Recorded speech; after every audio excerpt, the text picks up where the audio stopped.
Hi, I'm Joel H. Brewster, and I'm no stranger to horror. And this is a podcast where I discuss the big and the small of the genre with the hopes of taking you from being a casual horror fan to a spooky film fanatic like myself. Today, I am talking about a horror film that I saw for the first time, and it's very iconic. And when I saw it, I realized why it's iconic. And to go through it and to introduce the film, I have a very special guest, Rehema Ngongo. Yeah, I just want to make sure I got your name right there. And we're going to be talking about the 1981 film Possession by Andrzej Żuławski.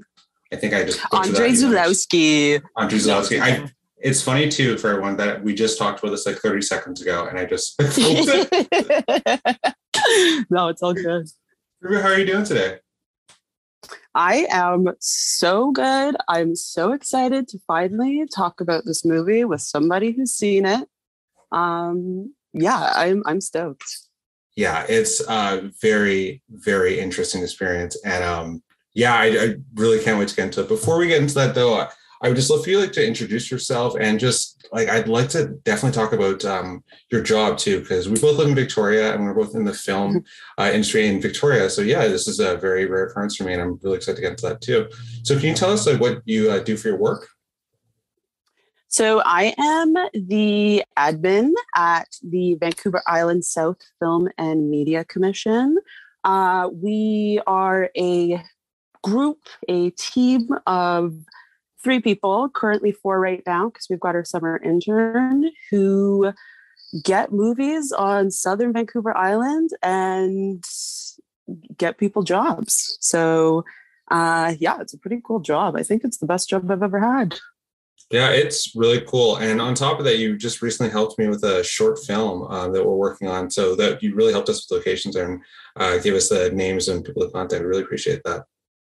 Oh, yes. We're so happy to help. I mean, we love doing it. It's almost like a dream working there. Every single day it's different, talking to so many different people, from locals to people in England, America, all over. So yeah, it's a pretty awesome job. Yeah. I have a question, because I have a couple questions about that specifically too. What's the most popular location that you guys get suggested or asked about? Is there one that just sticks out? Most popular. We've been getting a lot of asks for schools. So right now schools are pretty popular, but I mean, there's the iconic Empress, the Legislative, pretty much if you Google Victoria, tourism places in Victoria, it's those places. Craig Derrick, So yeah. Is there a very specific type of movie? I think I already know the answer to this, but is there very specific types of movies that come here? Movies of the week. So we get a lot of Hallmark and action movies. Bollywood / Punjabi movies. But yeah, Hallmark is our bread and butter at the very moment. Action movies. I didn't see that coming. Yeah, Hallmark I knew of, movies of the week I knew of, but yeah, action movies. Yeah. Totally. So like X-Men is the obvious first one that I can think of. Yes. But there was one that was here with Bruce Willis. I guess we have a lot of land to play in. So yeah, we get a lot of diversity here, which is pretty cool. Yeah, it is really cool. What drew you to this job? How did you find out about this job? I had a friend recommend it to me. He said, "What are you doing these days?" I said, "Nothing much." He said, "You want to work at the film commission?" I said, hell yes. Met the lovely ladies who run it, Kathleen Gilbert, and Maureen Landa McGavin. I don't think there would be a film industry without that office. So I just happened to be at the right place at the right time. And yeah, now I'm here doing this sick job, meeting so many cool people like yourself. It's fun. That's really cool. I swear we're gonna get into the movie, but I just did have like a 1,000 questions. I have one totally. more. Because I've been since we started talking, just through this actually. I think you shared one of the articles from the short film that I'm working on And since we started talking there, you've just been very helpful and very friendly. And we just found that we had this common interest in horror. So I started to look up like more stuff, because I read your bio on the website, and then I saw that you had written a play as well. And I want to know more about that as well. The Hell is a Teenage Girl, is that right? Yes, yeah. That's it. So I loved Jennifer's Body when it came out. One of the few rare runs. Amazing movie. Diablo Cody. Good. Iconic. She's genius. I met her one time. Oh, you did? Where'd you meet her? I met her in it was a pitch fest in LA, and she was doing a panel there, and I asked her a question about diversity in film, and she just pretty much just told me to keep going. It was really cool. Sorry, I love that. So good vibes. Yeah, great vibes. Awesome person. Cool. Yeah, no. I mean, Juno, Jennifer's Body. Like, what more do you need? So loved it. Saw it in theaters 4 times. Because I don't know. I think I just got her, so I got the movie. It took a couple of years for people to get it. Now, I mean, you see it trending every couple of months on Twitter, which is awesome. But yeah, I played sports and I tore my ACL and I couldn't play sports anymore. And I just happened to be in a theater class, and the teacher said, you have to write a play that takes place in a car. So we called them car plays. So I ended up writing this play about a teenage girl who has coerced a outcast into doing something terrible. Yeah, I wrote this, and the teacher said, you should really submit this into the Belfry Theater's Spark Festival. And so I did. They loved it, came to the school, read it. I got to meet them, and they asked me if I wanted to produce and direct this play. So I got my first chance and opportunity to do that at 17. Wow. Yeah. And from there, I just fell in love with writing and directing, because before I thought acting was the road I was going to take. But I don't know. I just found that directing, writing, and editing was more my happy place, you know? Nice. So yeah, since then I've just been inspired to go with what I think it feels right for me at the time. And it seems to have worked out. That's amazing. Yeah. Well, yeah, thanks. That's amazing. Do you get to speak to a lot of filmmakers through your job too? Or is it just like kind of just like business, or do you get to talk about more stuff and connect with them that way? We talk to crew, we talk to producers, we talk to people who have been in the business for 40 years and people who are just getting started. So yeah, we'll talk to anyone from, like, let's say Netflix in 1 minute, and then the next minute we're talking to a student who's working on their first short, you know? So we get to talk to really cool people from all ends of the line. And yeah, so really, really, I already said it, but cool people. That's awesome. All right, let's dive into this movie, because I am very interested to hear your thoughts on this movie. My first question, and I actually have it written down here, underlined to make sure it's my first question to ask you. Why Possession is your choice? Because it's such a bold choice. I'm now calling this movie, I think that horror fans, if they are like, this is a first date horror movie, I think, to kind of just see who you're dating, because it's a very interesting movie. And I feel that everyone would have a different opinion, that it's just a great way to break the ice. Totally. Well, did you know that it aired 41 years ago tomorrow? I did not know that. So I didn't know this until yesterday. And I know we picked this maybe about a week ago. Yes. And when it aired, people fucking hated it. Yeah. So literally the audience at CanFest was half of them booed and half of them applauded. Yeah. Because people just didn't get it. And totally the best reaction. But why Possession? I think because my first favorite horror movie was Texas Chainsaw Massacre. Whenever anybody asks, I would say it's always Texas, always Texas. And then I watched this movie, and this went number 1, 2, 3, 4, 5 on my list. Like, you have to watch this movie because it's so it's like 5 or 6 different movies in one movie. Absolutely. Like we were saying before, right? Yeah. And it's not a simple cut and paste situation or story. And I think that if you're a horror fan, you gotta watch this movie. It's one of those movies you watch once, you're like, okay, that was crazy. You watch the second time, you're like, yeah, still crazy. Third time, it's the same reaction every single time, because it's so timeless and gritty, and it's not your typical horror movie, you know? Absolutely. It's a monster movie where you only see the monster like 3 or 4 times. Yeah, right? Absolutely.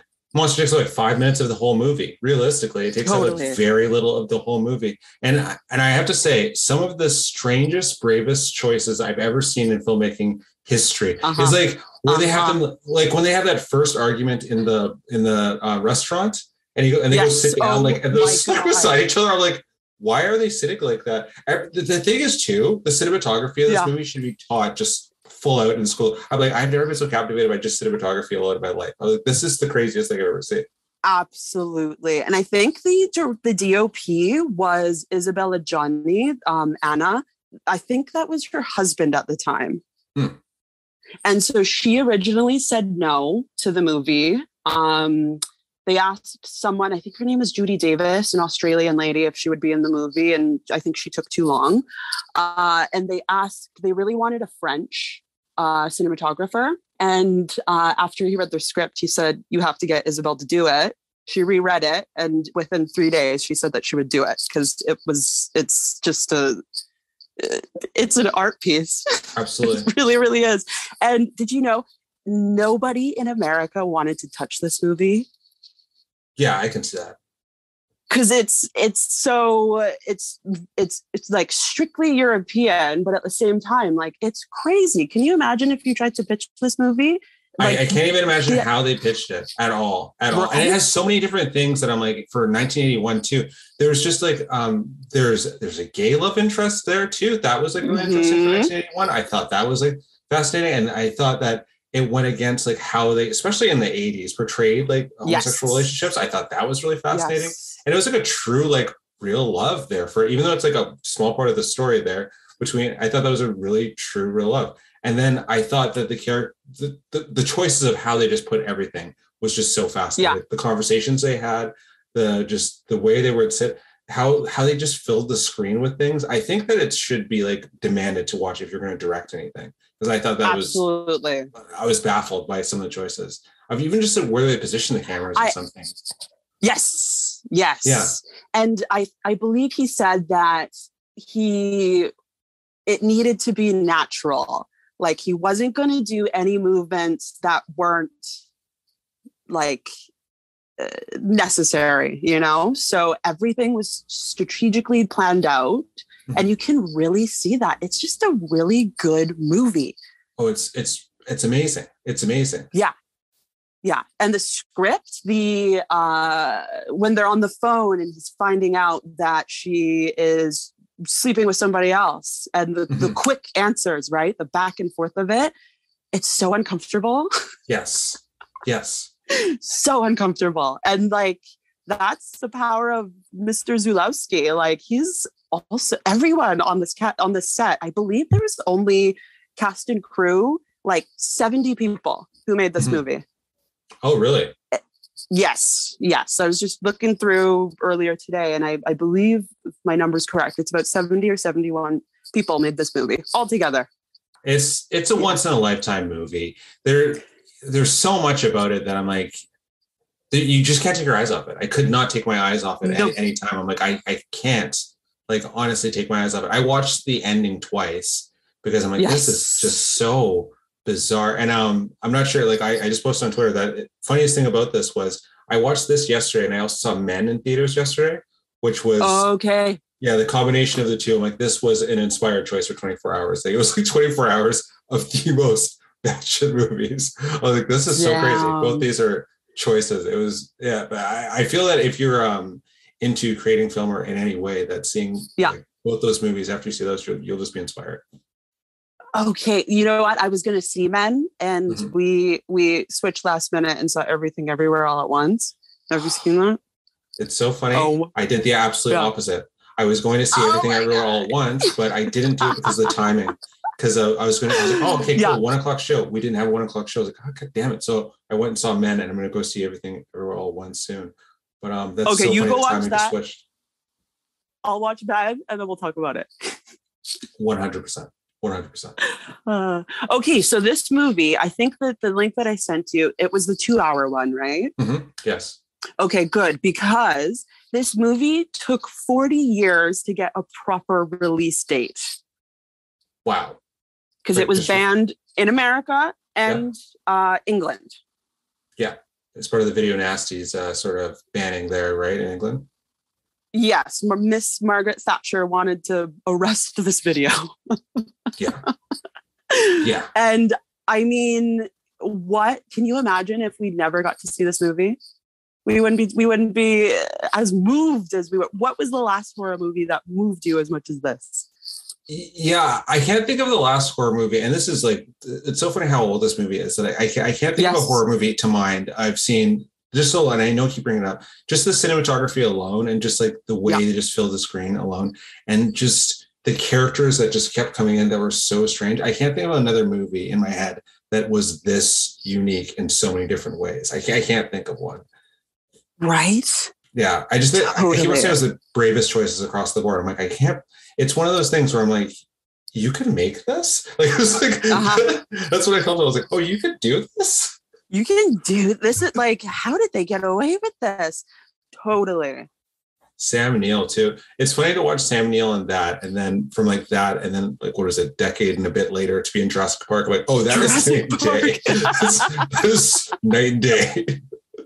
I was like, oh, he's not American. Like, whoa, I didn't know he had this. He was from New Zealand. Yeah. And Hunt for the Wilder People too. I'm like, now like adding this in his career, like, man, he's got quite a good like filmography. He does. Yeah, he does. He's a badass. Yeah, he was and then great. What a bizarre role. Hey, like, I've never seen Toxic Man. Oh yeah, the acting was interesting. Didn't it feel like it went camp serious throughout the movie? That I'm like, this is like really good. Like, and like some of it was like, oh, this is kind of overacted, and then I'd be like, oh, this is like so powerfully acted, and then I'm like, oh, this is kind of the tone of the movie. I'm like, it's so brilliant. Yeah, it's like too real. Mm-hmm. Yeah, like so real, and like. I mean, do you want to talk about the tunnel scene now or do you want to talk about the tunnel scene later? Tunnel scene now. We can talk about it a couple of times, but tunnel scene now. Let's talk about it right now. Let's start talking about it. What the actual fuck? I always thought this movie would like, I feels like compiled confusion for me. I was like, oh, this couldn't get any weirder. Oh, here it is. Oh, couldn't get weirder than this. Oh, it just did. Yeah. Oh, it couldn't get weirder than this. Oh my God, what is happening? Yeah. And did you hear that it was kind of like based on, like, well, not based on his divorce, but he wrote it while he was going through a divorce? He was going through a divorce. He was broke. And I think he was drinking too much. And so I think his first, I might be wrong here, but I think his first manuscript was Devil. Because, you know, he was just angry. And then wrote this alone in New York in his hotel room. Because it feels like what you would feel if you're going through a divorce, doesn't it? Yes. I've never been divorced, but I imagine that it's this movie. Yeah. And what I thought was cool about it too was that usually when you see it, especially for men written in film perspective like that, they just usually try to make the men seem more macho. But like throughout the film, especially Sam Neill's character and a lot of the male characters in this, they just kind of were shown as cowards in like a lot of different situations. They were shown as weak in a lot of situations. Totally. They were throughout the whole movie. So I thought that was like a fascinating choice when I read that he was going through the divorce, especially in the 80s, where you could like get away with doing a lot more stuff like that, where it's a lot more misogynistic. Not saying it's not misogynistic now, but there was a lot more misogyny in film that I thought that there was a lot of things that they did in this that, I was really fascinated about that too, how they portrayed masculinity in this film. Yes, absolutely. And like Heinrich. One of my favorite characters. What a guy. I absolutely loved him. I loved him. Every time he came on screen, I'm like, please give me like, and I would watch literally an hour of him just go to the grocery store. Everything he did was like so amazing. Such an interesting character. Yes. Yeah, absolutely. Yeah. Absolutely. But okay, so back to the tunnel. Mm-hmm. Yeah. 3.5 minutes of Anna, Isabella Johnny. Zulawski told her to fuck the air. The end of quote. Yes. And I think she was like on the verge of insanity. Because I mean, she's miscarrying an alien. Yes. Very. The more I think about the movie, the weirder it gets for me. And like, yes, I would do anything to go back in time to be a fly on the wall of this every single day of the shooting of this. Because I'm like, that scene too, it was so weird to watch. So weird. So was the sex scene though. The sex scene with the alien thing. That was so strange to watch. So uncomfortable. And like, I don't usually get uncomfortable. I love horror, right? Like I lived in that uncomfortableness. And it just gives you the heebie-jeebies. That and another one that killed me too. And I thought that I was like, oh, the same thing. I was like, I've seen a bunch of horror movies. I think it'll be fine. Yeah. When she was the beef before she cut her arm, when she was putting the beef through, I was like, oh, something's going to happen. I'm like, something's going to happen. Yes. And the way they did that was so intense. I'm like, I feel so uncomfortable this whole time. And then she cuts himself. I'm like, this is, and then he cuts himself. I'm like, that had me on the edge of my seat the whole time. Right. Where it's like, this is the most toxic relationship that I have ever seen on film. Oh, yes. Hands down. Right? Like, I can't think of another movie where you just want to like jump in and separate them, but you can't. And take Bob to social services immediately. Poor Bob. Oh poor my God. Bob. I feel like he had the shitty end of the stick out of everyone. When they found him, when Mark, Sam Neill's character, found him, like, I was like, oh, I've just been living here by myself. I'm like, that's the saddest thing I've seen in the whole movie. He's like covered in food. I'm like, that's so sad. So sad. The makeup in this movie is so good because they look, when they're supposed to look disgusting, they look fucking disgusting. Yes. Right? And like, I didn't realize that for most of the movie, she's wearing the same dress. Like she hadn't changed her dress in days. So it's just getting dirtier and dirtier. Yeah. It's interesting you said that. Yeah. She looks pristine the whole time. Her dual role too is very fascinating. And playing both those characters. Like Sister Faith and Sister Chance. Yeah. What a weird movie. So weird. So I mean, I was like, to go back to the very beginning when you said what made you pick this, I originally was going to pick Jennifer's Body, but you've already done an awesome episode on that. Thank you. Yeah, that was great. Yeah, so great. And then I said, because I mean, I love it. But then second thought, I was like, you have to do Possession. And if he hasn't seen it, he's got to see this movie because it's next level. Yeah. It's art. It's art house. It's the definition of art house. Yeah. There's a list on my website of like, oh, my favorite movies and stuff like that. That's definitely going on there. Cause I'm like, yes. Yeah, it's one of my tops now. That's so insane. It's just so much. I know.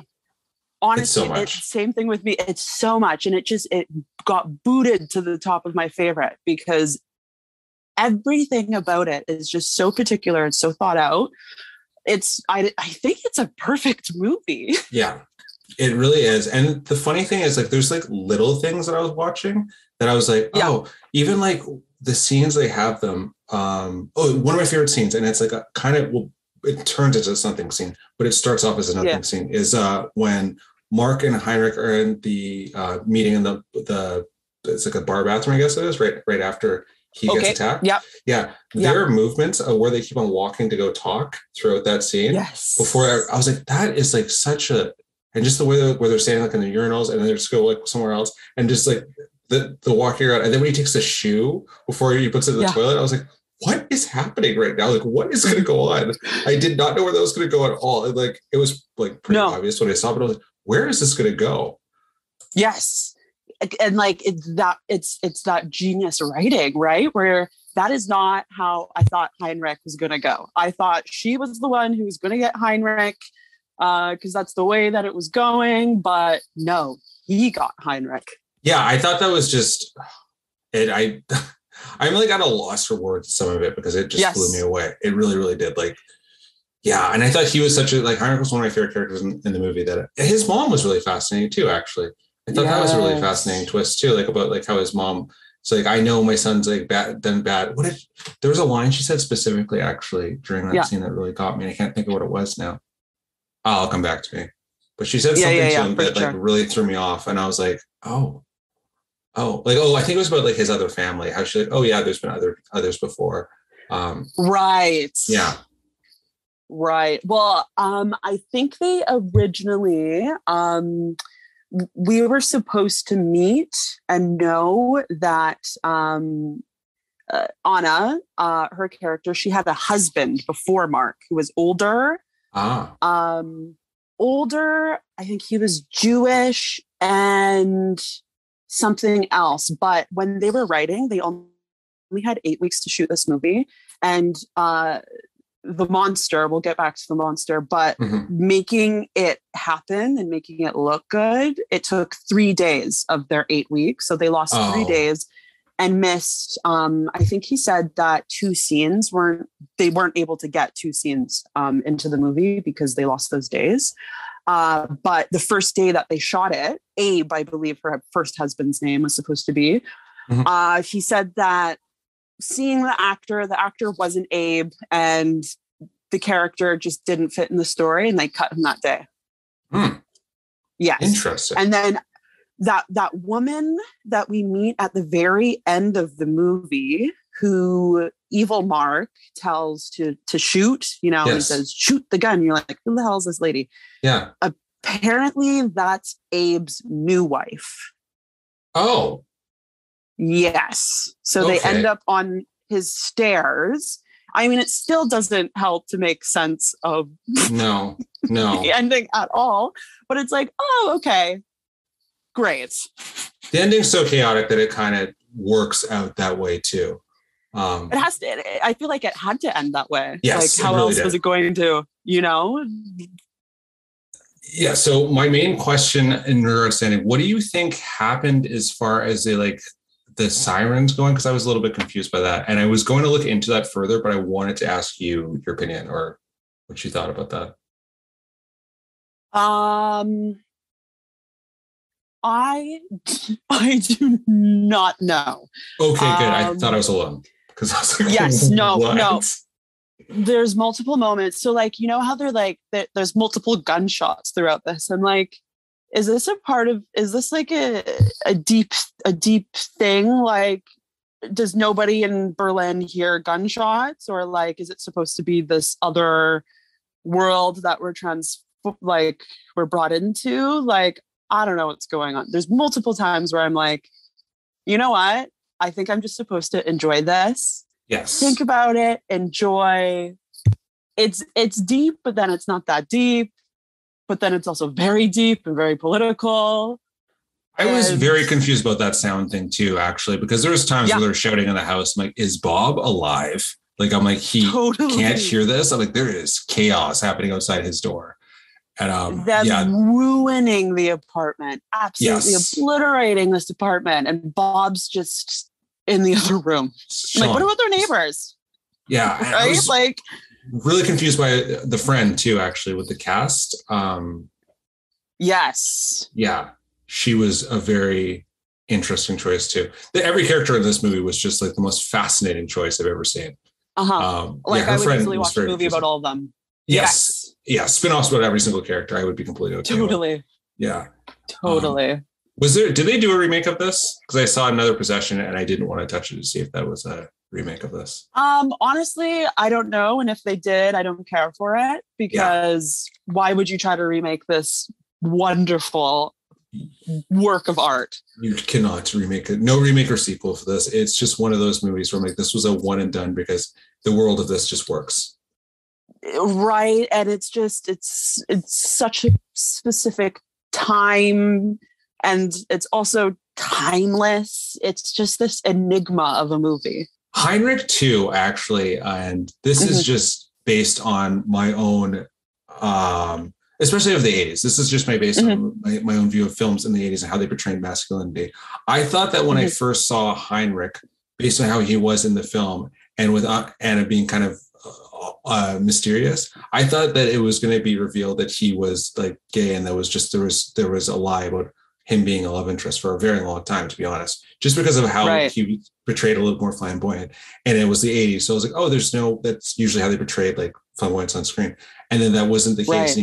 And I thought that was just, especially with the actual, the characters actually were in a relationship in that. I thought that like they kind of spun the image, especially in screen then, of how like gay men, especially were portrayed on film. That was another really bold and cool choice. And I love that. Yes. Yeah. Yes. And like you said the word spun, there's literally scenes of them spinning, and you're spinning with the camera, and it's like that camera work. You're feeling what these characters are feeling. Yes. And then they get possessed all of a sudden. You're like, what the hell is happening right now? Is there a movie with a more perfect title for everything that happens in it than Possession? And especially with the look at the toxic relationship side of it and the possessing edge, and then the monster side of it? I can't think of one. Off the top of my head right now, no. No, right? No. I mean, the only thing I could think of is Flashdance. But if we're going to talk horror, absolutely not.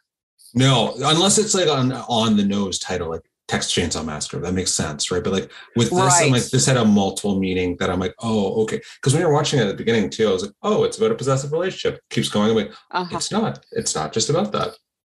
No, it's about. I have a quote here about what the DOP said, because he said, oh, it's not. Let me just get this correct. He said, it's not a horror film. It has horror in it, but it's also a film about politics, about love, about sex, about loneliness, even raising children. There's a lot of elements. There's not one simple meaning. It's a story to give a thinking person a pretext to think, a story to make one face important human problems. I like that. Interesting. Yeah. Because, I mean, if you think about it, he was an absent father, absent husband. He's a spy doing his, spy thing around the world, who's left his wife and child back at home. And I feel like he wanted to keep that structure of the family so bad that the first time that she left, he went into this depressive state for 3 weeks. Can we talk about that? How they portrayed his binge? Yes. I thought I was like, when they portrayed his binge too, I was like, oh, he's just, I thought it was going to be like when they said like, oh, it's been 3 weeks. I'm like, I thought it was showing that he'd been here for like months on end. Like I thought it was for so much longer too. I'm like, oh, you went hard for 3 weeks. Like you did not do well. Totally. And then, like you said, comes back to poor Bob covered in jam and whatever else, who's been stuck at home, I imagine, alone for 3 weeks. Yeah. And then, I mean, I kind of love how you never really know when they're possessed and when they're having a quote unquote normal reaction to the crazy situation. Like, it's so well done. The reality of this movie was very fun. Like what you just said there, it's just like, it was really hard to tell whose perspective it was coming through for a lot of the movie too. Because I'm like, it all seemed kind of weird, but it came from like several different perspectives each time, that it felt like it was multiple characters. Like I know obviously Mark Samuel's character was the main character, but it felt like it was multiple characters. They were the main character.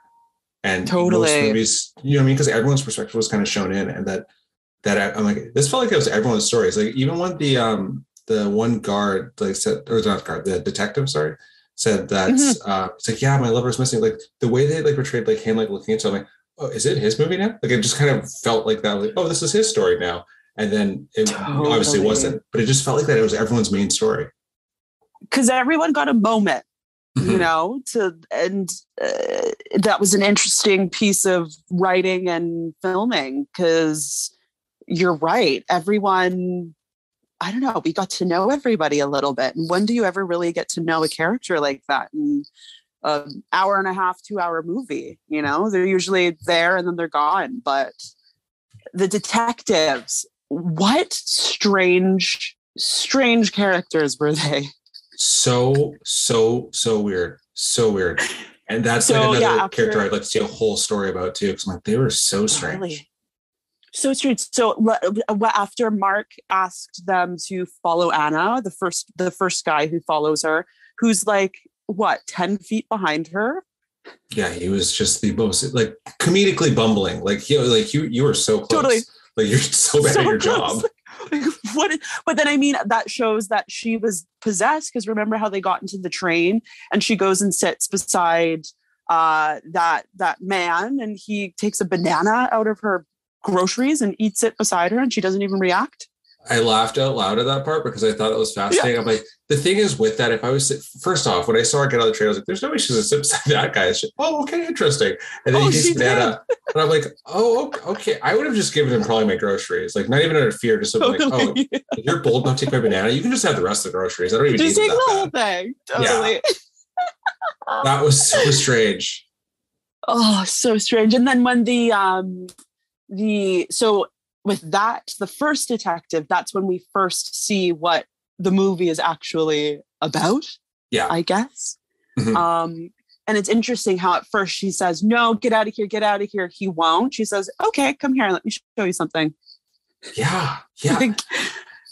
I'm still a little lost though. Was it like alien? Like I'm very confused on what the creature really was. And I may have just missed that on like this first time viewing. But I was like trying to pick up what that was.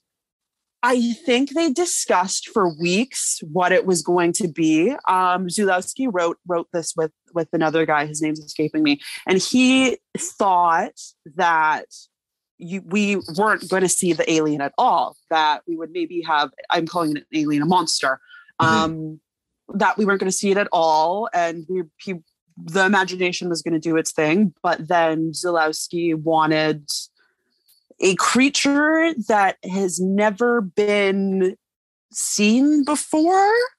And so that's why they lost those 3 days, right? Because they were like, how are we going to make this weird tentacle-esque guy thing come alive on the screen? And so they got, I think his name's Carlo Rambaldi. He is a amazing special effects guy. He made this creature out of silicone and I don't know, paint, you know? Mm-hmm. So I think it's a monster creature. Okay. And so it's a metaphor for her loneliness, her depression, her loss of control. Like she was so lonely that she created this thing. Okay. That kind of ties in. Yeah. That I'm still a little confused about the doppelganger angle too, to be honest with you. Me too. Okay. I keep on thinking, I'm like, I don't know if I'm just like not smart enough to get it on, because it was first time viewing. I'm like, I'm a little confused with the doppelganger on both the doppelgangers. So it's like, are they both doppelgangers, or like the teacher, was she a doppelganger?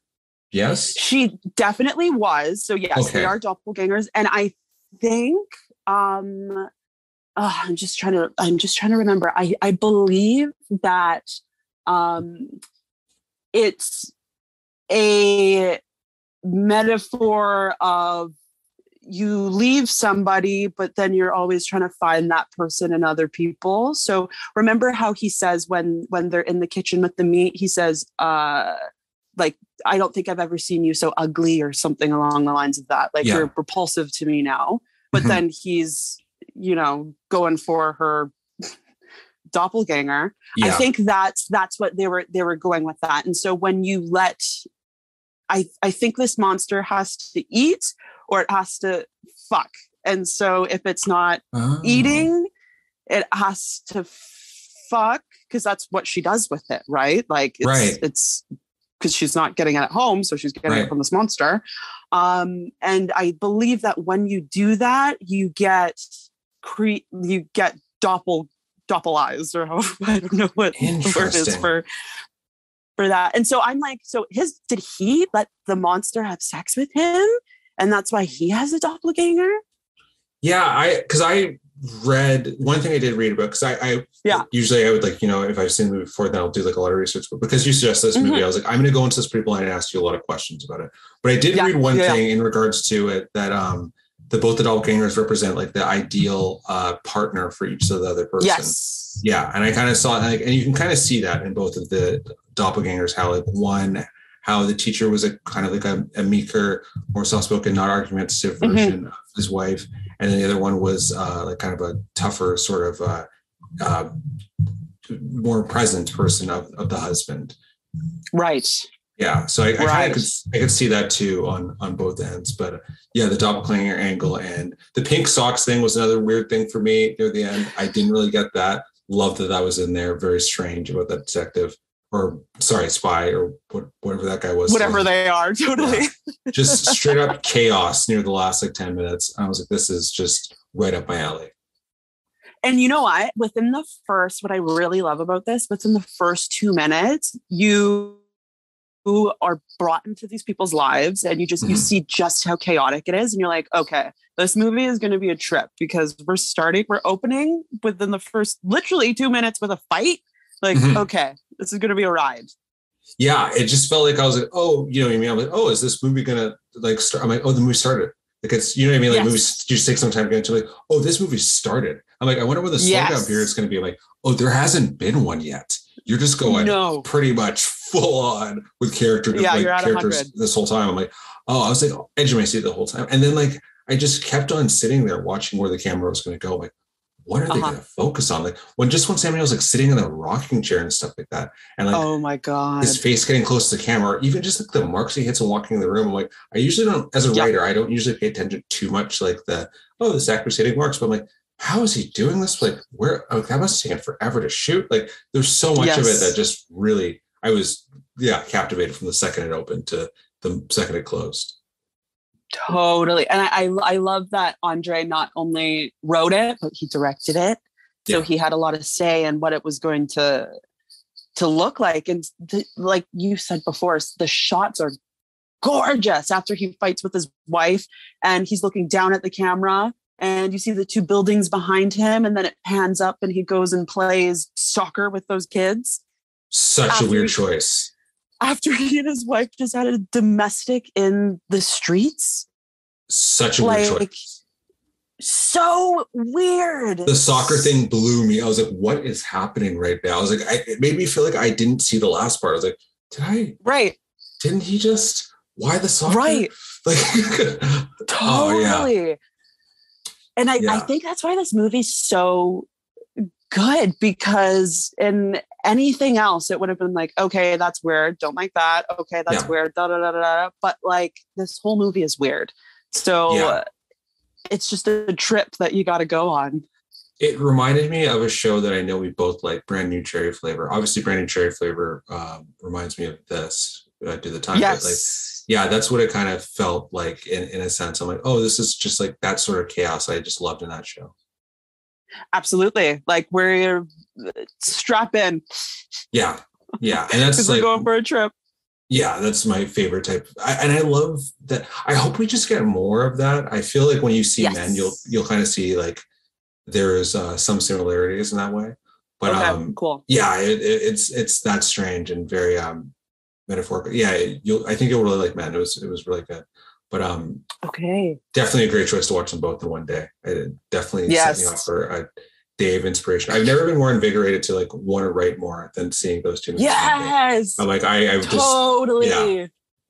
Yeah. Because it's like, okay, this is what a movie can be. Like you said, like you can do this. Like, yeah.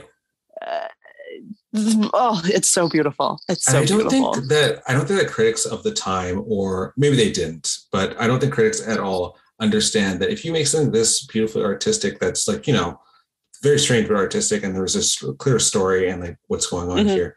I don't think they understand that if you try to ban it, you're just going to make it like more famous. Like, I think that if this would have gotten more of a critical like love at the time, don't get me wrong, it was very popular, but like you made it a cult classic for sure. By just like honestly, seriously, this is how I found the movie. Like, I was trying to find movies that were banned around the world. It's one of my favorite things. Just to see why, like, why is this bad? And so I came across this and I was like, what the hell did I just watch? This is art at its finest. Yeah. And the thing is, for the things that are in it, I'm like, I don't really quite understand why it was banned. I didn't think it was that gratuitous in ways. Like, I thought that like the artistry of itself really stood out more than the more graphic scene. So I didn't I didn't quite understand it, because there's like a lot of movies where I'm seeing like, oh, that's just like very like torturous and very like graphic, or there's like, very like a lot of hot things in it that whether it's trigger warning here, whether it's like sexual assault, children dying, a lot of things like that. I'm like, oh, I can understand why that's like very bad. This had so many different great artistic choices that I'm like, and especially acting too. I'm like, I don't really understand the thought process behind banning this. It feels like they watched like part of the movie just from clips where they got heard about it. And like, you know what? That sounds crazy. That sounds crazy. Throw it in the room and throw out the key, and it's like,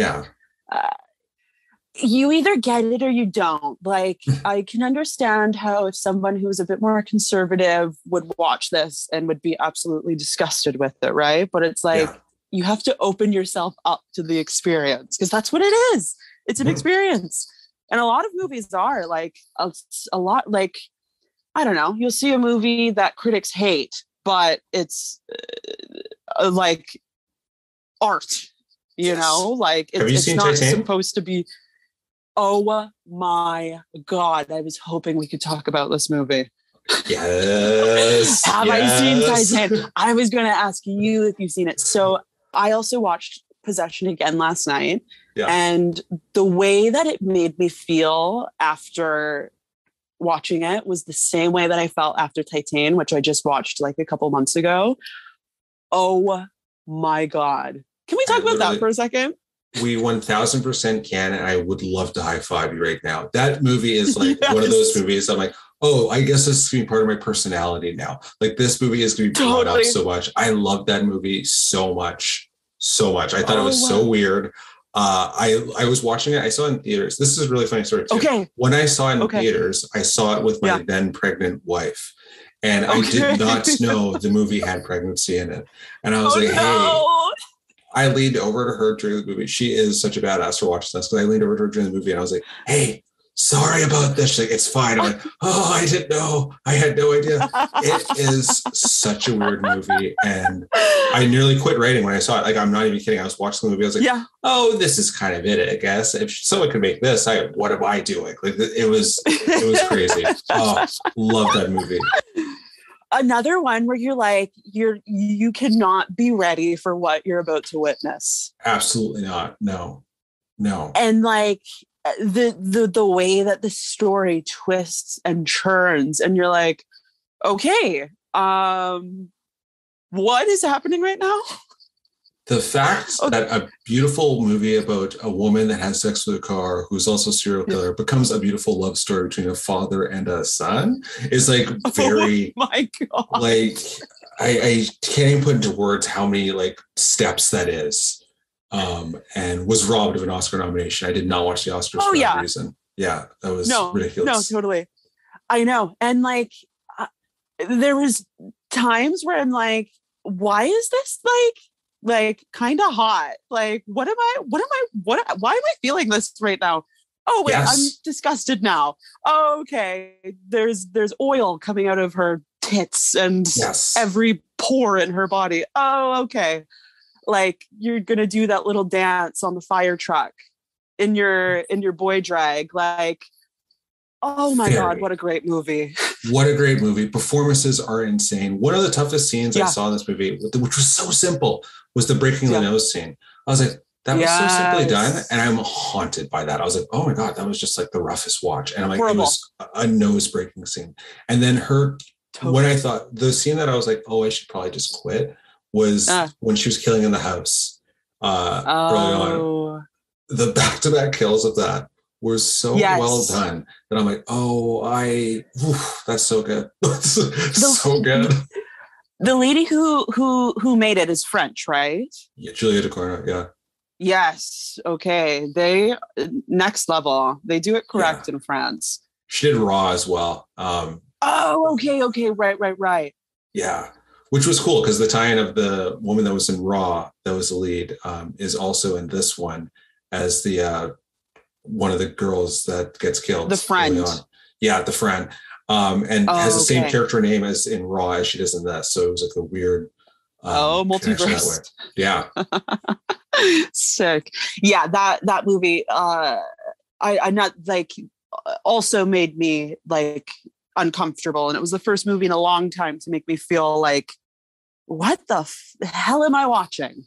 Yes. And it went one way, then went another way. Because I was like, oh, is it about a serial killer? It's fascinating. And then it's definitely not about a serial killer, I guess. I'm like, huh. Yeah. I know. I remember just finishing it. I went to a party the night after, and everyone is, have you seen Titan? No. Okay, I can't talk to you. Have you seen Titan? No, can't talk to you. And then I brought it up with a friend that I came with. I said, have you seen Titan? He said, oh my God, I've been waiting to talk about this with somebody. What a crazy movie. Oh, so good. And it's very like David Cronenberg, like body horror is in. It's coming back. Absolutely. Body horror is coming back. And the funny thing is about that too, is I had the same experience with you. Like I always bring it up, and a lot of my friends won't watch movies. They say, oh, is it a Joel movie? It's the question I get asked a lot. I'm like, yes. They're like, I'm going to pass on that one. I'm like, fair enough. You'd see some things if you watched it. I get that a lot. Is it a Joel movie? I'm like, yeah, kind of. All right. Joel, I get the same thing. Yeah. I get the same thing. I'll ask my friends if they want to see a movie. They'll say, is it a Rehema movie? I'm like, yeah. They say, no, I'm okay. I don't want to go. Yeah, I'm like, and I always say to people, like, guys, I write movies. You get that? I'm going to put out movies. What are you going to do then? Are you going to like not watch movies? Totally. So what did your wife think after Titan? Oh, she loved it. She absolutely loved it. Oh, okay. Cool. I felt bad though, because that happened. And then we watched Malignant. Have you watched Malignant? That is next on my list. I might watch it tonight. Highly recommend it. Okay. You'll see what I mean when you watch that movie too. I was like, oof, this is back to back. But that was a really bonkers movie too. Has one of the best fight scenes I've ever seen. Really random. Oh, okay, cool. You won't expect that, but it's got one of the best action scenes I've ever seen. I was like, oh, that's But interesting. Yeah. Okay. Yeah. Okay. I wasn't ready for that one at all. That was a very strange choice too, and starts off very campy to the point that I'm like, oh, I think I'm watching the wrong movie, and then it tone changes. It's supposed to be part of the universe. Yeah, I think you'll really like it. That's a good one. The horror movie that made me, because I was a fanatic for a really long time, and then I just kind of stopped watching. But and I'll always see a horror movie in the theater, because there's something about being in a room full of people who are scared, and it makes the experience a little bit more fun, because we're in the movies, right? Like we get the magic isn't so magic, because I'm always thinking about, how did they set this up? How did they look at the lighting, look at that. Right. So being in a room, like kind of being taken out of that, and just in that fear energy, I love. So went and saw The Conjuring. I've actually seen every Conjuring in the theater. Nice. And every Jordan Peele movie, I'll always see it in the theater. Yeah, but the one that made me really fall back in love with horror, and this was just like maybe a year or two before Jordan, was Hereditary. Oh, that's so funny. I was honestly going to write down, I was like, I wonder if you're going to say Hereditary. Like I was literally going like, I should write this down for the thing. I was like, I bet it's going to be Hereditary. So I go on, but I was like, that's so funny. I bet you're going to say that movie. Great movie. Yes. But the head scene, I was not expecting that. I remember turning to my friend and saying, what the hell is happening? Because I can usually anticipate the way a movie's going to go and I can figure it out. It's like a superpower of mine. Mm-hmm. And to be unexpected, like to be blown away like that, I was like, I love Ari Aster. I love that man.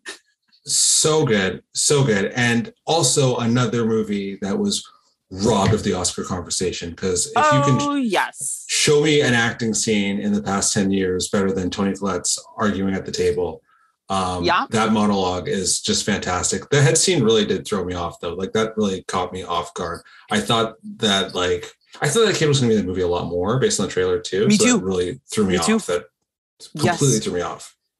I was like, I thought this was at least like a number 1 or number 2 actor, and she wasn't. And then the fact that she was the demon the whole time.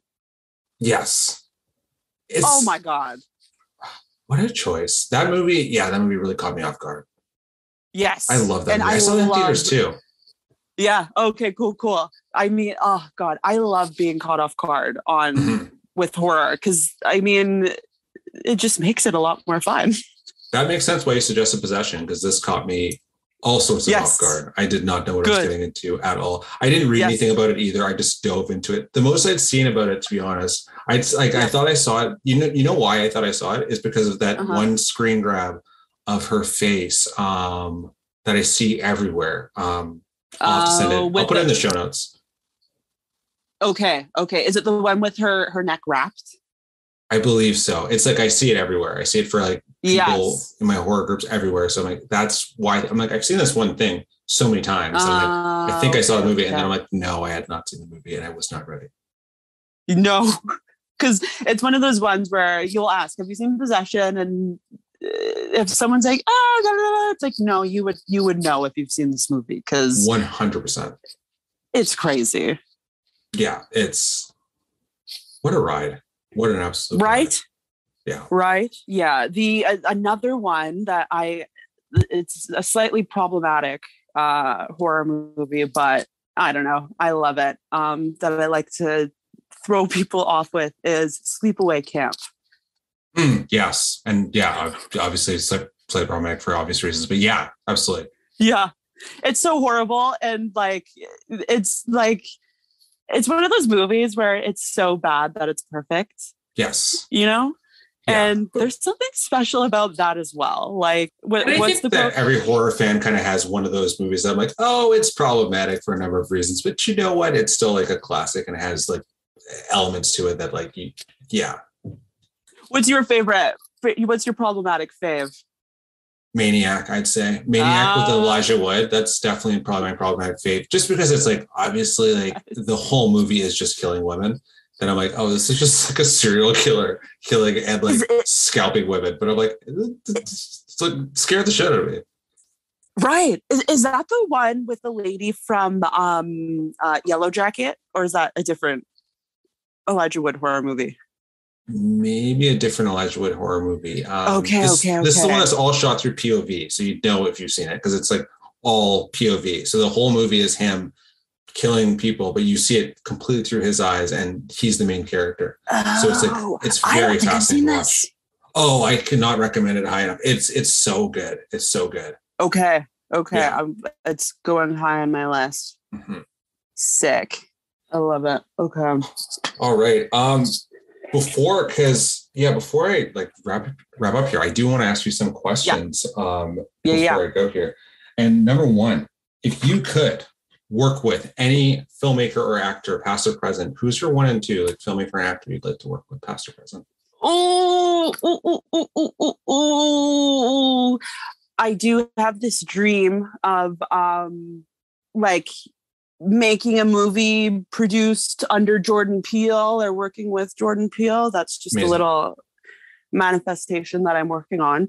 But besides him, cause I don't know, because he's the guy. He's the guy right now, you know? He is, absolutely. Like, original, talented, humble.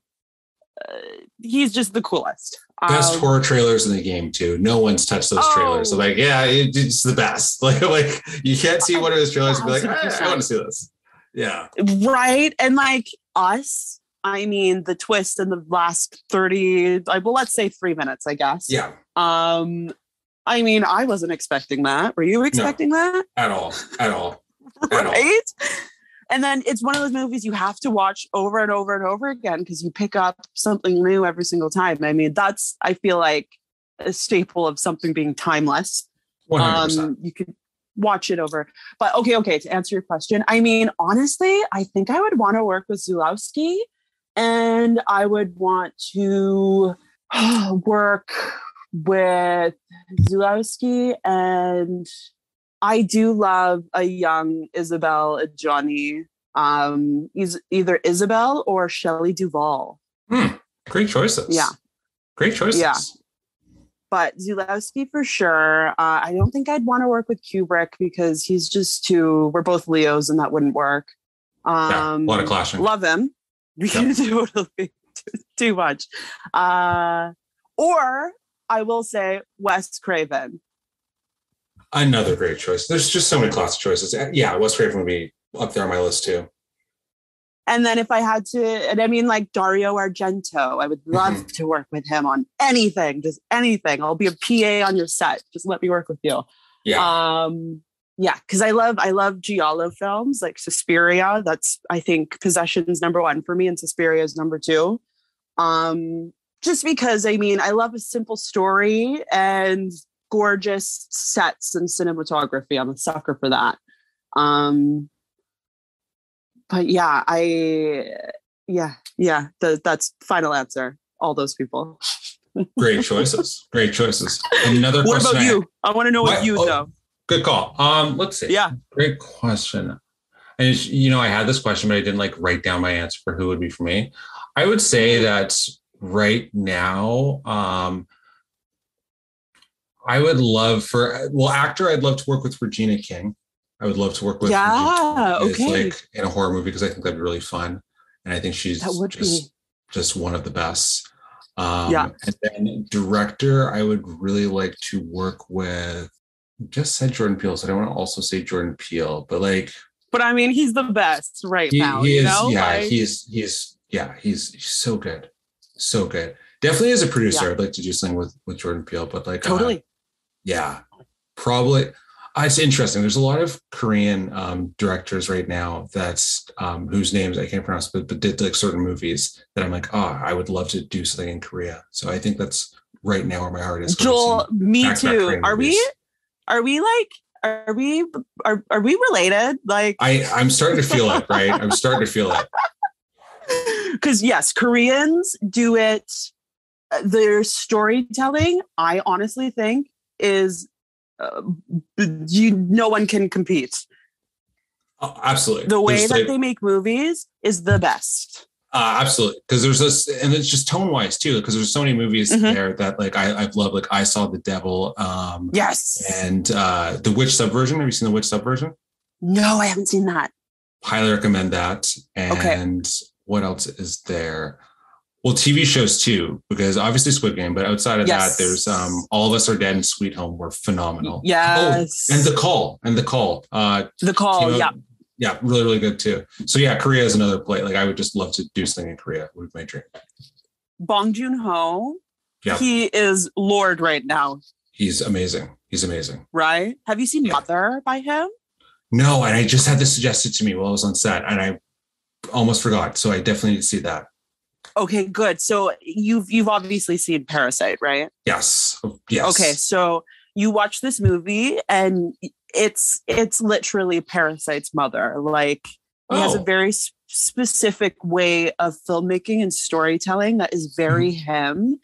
And if you want to go on a twist and turned journey, that's the one. It's it's Parasite, but I don't even want to to say that that's actually not fair. It's you just got to watch the movie. Yeah, I got it highly suggested to me. I definitely want to watch it because it Okay, good. anything that him seems up my alley. Absolutely. Okay, cool. I love that. Yeah, I definitely would love to. Yeah, work in Korea. Because everything they just put out lately has just been exactly my tone of everything. So yeah, totally. Okay. Before I let you go here, and we're definitely gonna do this again, and we're like, I almost feel like we should be doing our own like separate podcast here because this was so great. This was so great. Before I let you go, where can I find you online, or where can everyone find you online, or would you like to be found online? I should have asked you that before this. Right? No, it's okay. You can find me at Rehema Deville, RehemadEvil on Instagram and Twitter. Amazing. And everyone listening, you can find me at West Coast Strange. Rehema, thank you so much. Like I said, we are definitely going to do this again. Yes, please. We're going to have to find something else to find another movie to do soon, because I would absolutely love to do this again. Yes, done. Thanks for having me, Joel. You're very, very welcome. And thank you so much. This was absolutely amazing. Absolutely. We'll talk soon. Bye, guys. Bye.